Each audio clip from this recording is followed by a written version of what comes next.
بسم الله مقعي دكتور عبد الحليم مدح عافمادك كالكال هوسبيتال qaraxii ka dhacay Soobe dadkii nalo emergency nalo ku keenay waxay ahaayeen 36 qof dadka nalo keenay waxay isku jireen dhaawacyo kala duwan kuwa fudud iyo kuwa culus waa isku jireen wax dhimasho ma dhicin maanta waxa noo yimid oo na soo booqday beeko madaxdeeda iyo group ka socda beeko oo doonaya walaalahoodii inay garab istaagaan waa soo dhaweynaynaa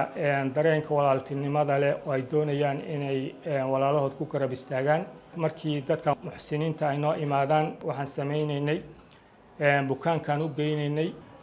ayaga wax isku soo xilqaameen sariirta u geenay beekana sidaasay samaysay walaalaha maanta nala jooga oo beeka ka socdana saan sheegnay waa soo dhaweynaynaa insha Allah taala bukaankiina waan u geynaynaa waxa ugu talagaleen halkaas ku siinayaan ayaga iyo dad kale oo na soo booqday oo doonay walaalahooda inay garab istaagaan aad bay u mahadsan yihiin mahadsan yahay agaasimaha caafimaadka isbitaalka kalkaal waxaan baryahan dhanba maraynay isbitaalada dhowr isbitaalan soo marnay oo sida Madiino Erdogan iyo isbitaalo kale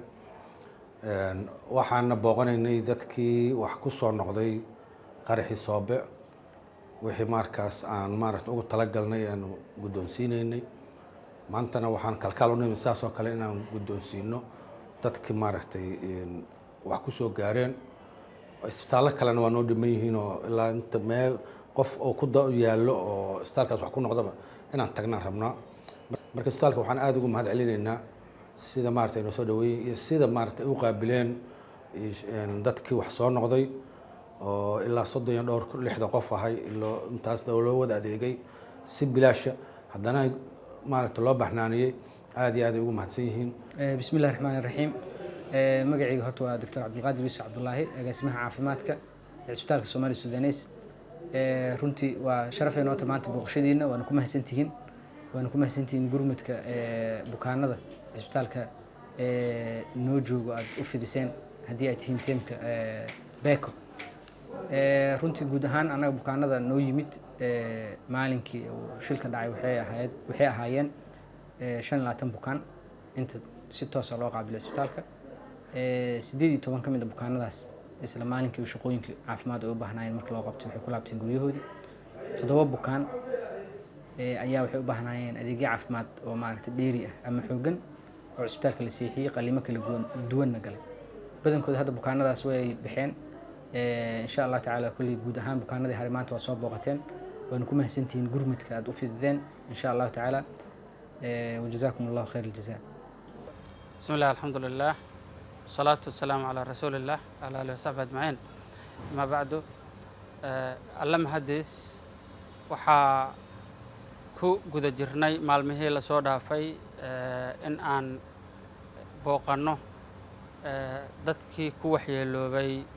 qaraxyadii Soobato maanta oo taariikhdu tahay 5 bisha 11aad waxa Allah subhanahu wa ta'ala noo suuro galiyay inaan soo booqano isbitaalla ay ka mid yahay isbitaalka Aadan Cadde isbitaalka Shaafi iyo isbitaalka Kalkaal iyo ugu dambeynna aan ku soo gabagabayno socodkeeni iyo booqashadeeni isbitaalka Soomaali Suudaneys dhammaan bukaanadii Allah subhanahu wa ta'ala oo boogadhay ku dhaawacmay qaraxii Soobato afarta isbitaal jiifana gacanteenu way gaartay shirkadda beeko waxay u taagan tahay maalin kasta inay kala qayb qaadato bulshada Soomaaliyeed culeysyada soo wajaha runtii Allah ayaa ku mahadsan inuu arintaas ay si qurux badan noogu soo dhamaato wajigi labaad Allah subhanahu wa ta'ala ayaa nooga mahad celinaynaa. Assalaamu alaykum wa rahmatullahi wa barakatuh.